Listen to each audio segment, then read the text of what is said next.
Guys, good morning. So, our day 6 sa aming vacation. So, ngayon, last day na namin sa aming bakasyon. Kami po ay nandito ulit sa Panglao upang maligo po ng napakaganda at napakalinaw nilang dagat.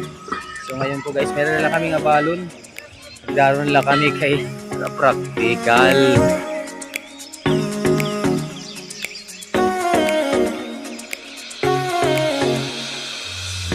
So, papansin po natin mga kaibigan, kanila pong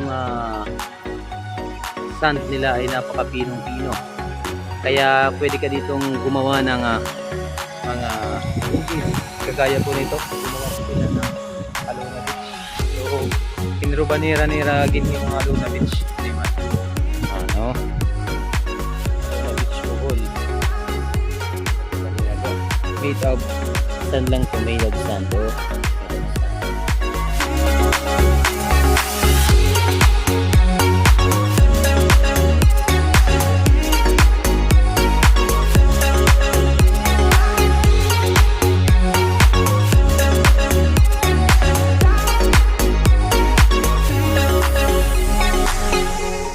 Guys, kami po ay tapos na magpa-picture at naka-taking of shots and videos. So ngayon po it's time to go to swim. They're very clean and clear sea. So tara guys.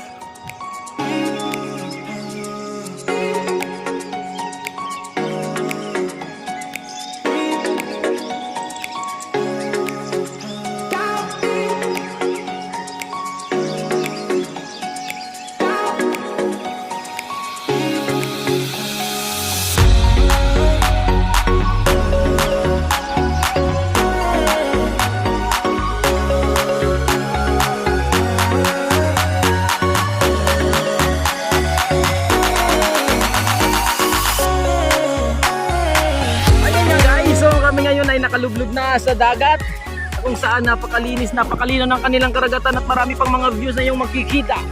So meron konti lang ngayon yung naliligo dahil umaga pa lang, kasi yung mga foreigners parang mamaya pa yung hapon kasi sila po ay naglalabasan lamang tuwing gabi sa Panglao nightlife.